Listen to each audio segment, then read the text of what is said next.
silakan. Kami dari kelompok bertanya bagaimana proses penggunaan kurikulum di sekolah ini, apakah sudah mengikuti kurikulum mereka atau masih penyesuaian atau masih K13? Terima kasih pertanyaannya. Jadi SDN 7 Sintang ini untuk tahun ini menggunakan kurikulum Merdeka secara penuh. Artinya kelas 1 sampai kelas 6 itu menggunakan kurikulum Merdeka sesuai dengan anjuran dari Permendikbud, ya. Itu sudah semua. Ya. Apakah kan dari pergantian kurikulum ini pasti ada perubahan yang signifikan, baik dari penyebutan misalnya dari modul, FP dan sebagainya.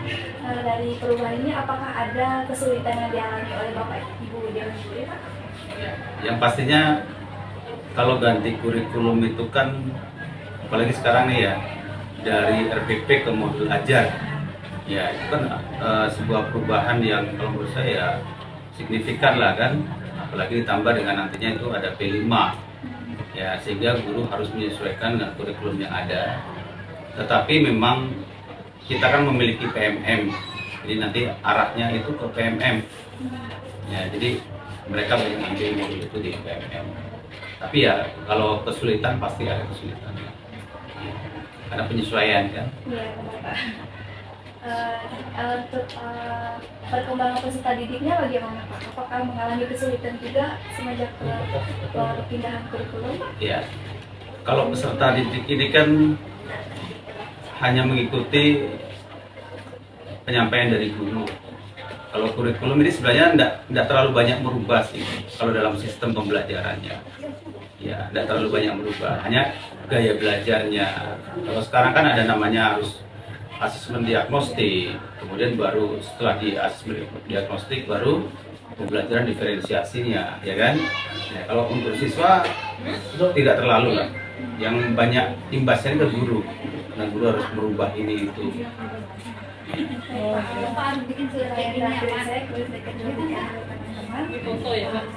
Tentunya dari perubahan kurikulum pasti ada interaksi dengan orang tua murid kan Pak, Yeah. di awal masuk tahun dulu ataupun pada saat pendidikan. Bagaimana tanggapan orang tua tidak pendidikan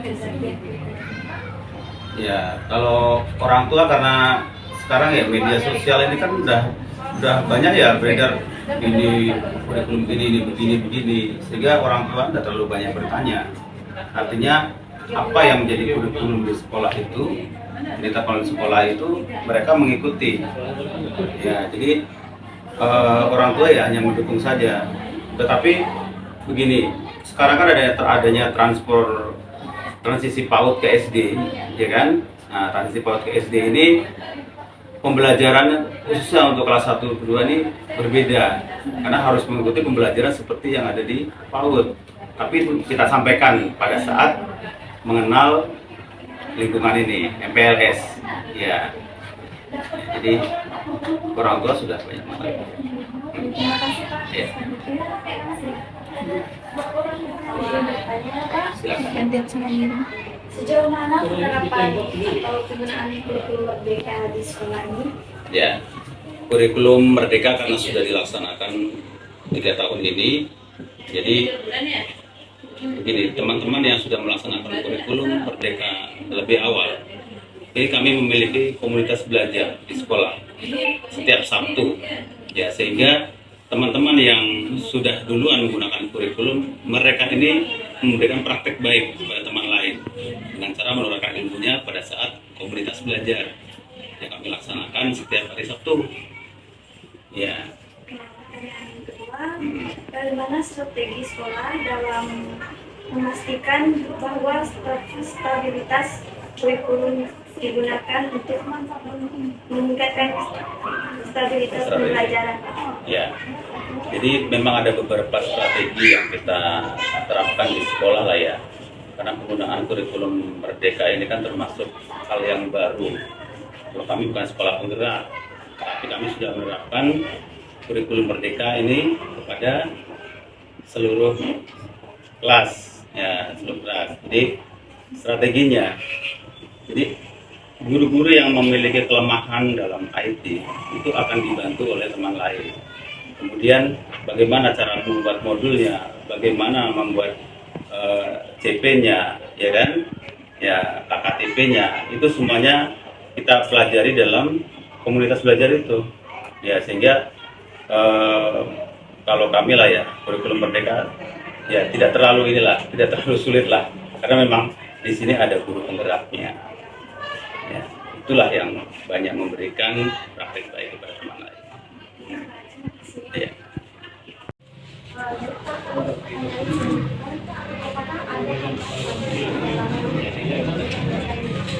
Ya, seperti sudah saya sampaikan dari awal tadi, karena di sini penerapan kurikulum Merdeka itu sudah 3 tahun, jadi hambatannya tidak terlalu banyak. Ya, karena memang ada beberapa guru yang mengikuti guru penggerak yang sudah menguasai kurikulum Merdeka, ini berbagi praktek baik dengan teman lain dalam komunitas belajar. Sehingga teman-teman yang merasa kesulitan ini dapat dibantu oleh teman yang memiliki kelebihan. Ya, sehingga penggunaan kurikulum Merdeka di SD7 ini saya katakan berjalan normal. Ya. Itu bisa dibalas juga ya. Ya, sama. Jika dibandingkan dengan kurikulum yang sebelumnya, Kita baca aja, buka aja deh, dibaca aja deh. kurikulum Merdeka Itu bisa dibalas ya. sebelumnya. Kalau saya nilai beginilah ya. Jadi penilaian saya selaku pribadi, Iya kan? ya pribadi, Buka aja deh.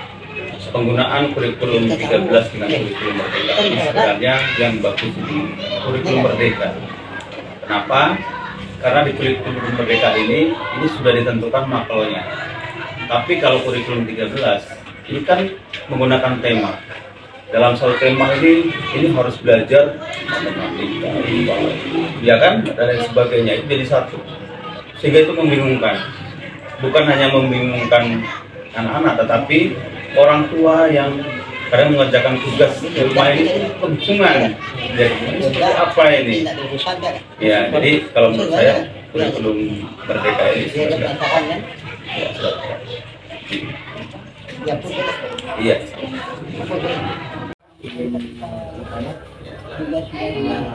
Jadi di perubahan kurikulum ini menurut Bapak selaku kepala sekolah, bagaimana tanggapan Bapak atas berlakunya perubahan kurikulum 2013 mereka? Saya menyambut sangat baik kurikulum Merdeka ini, ya, karena kurikulum Merdeka ini orientasinya untuk siswa, ya, siswa semuanya. Jadi bagaimana kita meningkatkan kualitas hasil belajar itu semuanya ke siswa. Ya, jadi kurikulum Merdeka ini kalau saya sudah tepat lah, sudah tepat, karena di dalam kurikulum itu sudah apa ya, masing-masing mapel itu memang sudah dikhususkan. Ya, tidak seperti K13 tadi itu kan satu tema harus belajar ini pusing. Ya, jadi kalau ini ya saya sudah sepakat lah, bagus. Pertanyaan yang kedua, bagaimana peningkatan mahasiswa setelah melakukan perubahan kurikulum? Apakah adakah Siswa atau mahasiswa? Siswa ya. Jadi peningkatan artinya dari hasil belajar atau kualitas belajar ini. Kalau dari kualitas belajar, kurikulum Merdeka ini kan tidak mengedepankan angka, tetapi bagaimana anak ini bisa apa? Bukan dapat nilai berapa, ya kan? Contohnya dikaitkan dengan P5. P5 ini bagaimana anak ini bisa membuat sesuatu, ya, melalui proses. Ya, misalnya nih membuat kearifan lokal, ya, membuat makanan tradisional. Jadi ada lempuk misalnya, bagaimana proses pembuatan lempuk, ya kan? Jadi anak tahu. Jadi sampai dia ini menjadi sebuah produk, dia tahu prosesnya. Nah, ini kalau saya sepakat, artinya anak ini memang benar-benar melakukan proses itu. Itu sesuatu bagus sekali. pertanyaan kita, apakah ada seperti perubahan jam pelajaran dengan ditanyakan Jam pelajarannya. Ya, tentu beda. Karena kurikulum 13 ini kan dia menggunakan tema ya, sedangkan ini kan menggunakan mata pelajaran. Kemudian ditambah lagi dengan namanya P5.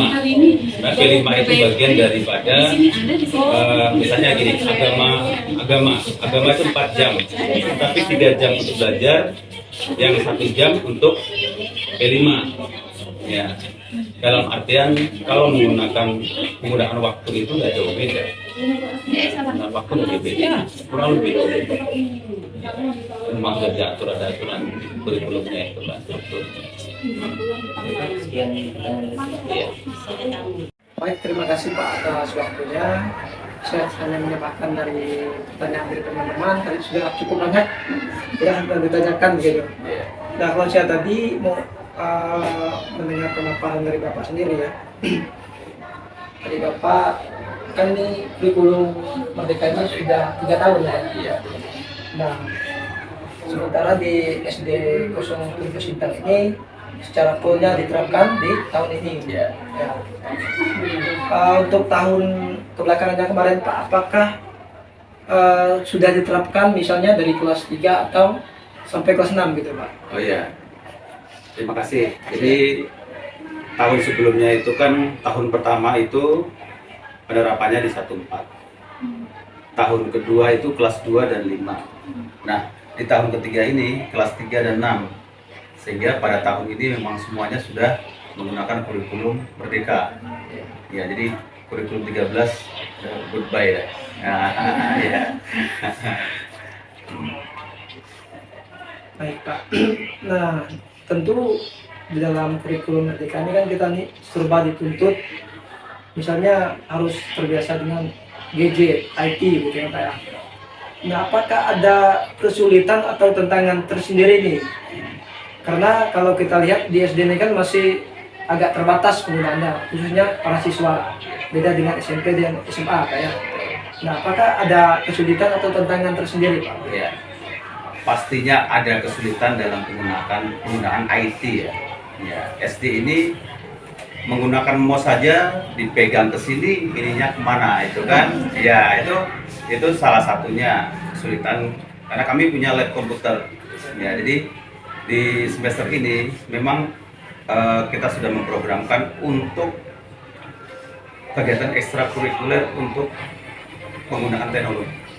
Artinya anak-anak kita nanti akan kita buat kegiatan ekstra yang nantinya bisa menambah wawasan dan keterampilan untuk penggunaan teknologi. Ya, jadi kalau ditanya ada nggak kesulitan, pasti ada kesulitan. Ya, apalagi kami ini kan setiap tahun itu penggunaan ada namanya asesmen berbasis komputer kan, ANBK. Ya, jadi di ANBK itulah nanti anak-anak kita diuji penggunaan IT-nya bisa atau tidak, karena mempengaruhi rapot pendidikan.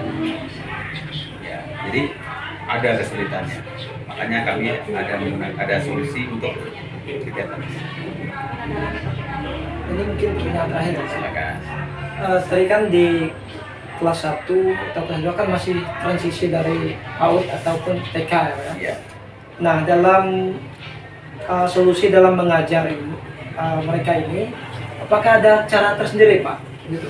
Ya. Khususnya gitu. Teknik tersendiri bagi mereka. Gitu. Karena transisi PAUD SD ya, dari PAUD ke SD ini kan baru tahun ini ya. Ya, dan kami menerapkannya baru tahun ini untuk transisi. Dan kebetulan guru kami ini dipanggil kemarin ke Jakarta untuk mengikuti transisi PAUD. Ya, sehingga pada tahun ini untuk MPLS-nya, masa pengenalan lingkungan sekolah, ini guru yang ikut ke Jakarta itu saya jadikan koordinator di kelas 1 untuk pelaksanaan transisi PAUD. Jadi menularkan ilmunya kepada teman lain. Kalau ditanya misalnya ada enggak kesulitan atau apanya itu kan, karena baru dilaksanakan tahun ini. Ya baru beberapa hari kan PLS ini. Ya, kalau untuk pembelajaran transisi PAUD-nya belum. Ya, kami baru menuju ke sana. Kami memang baru tahun ini. Ya. Baik, mungkin itu saja Pak. Ya.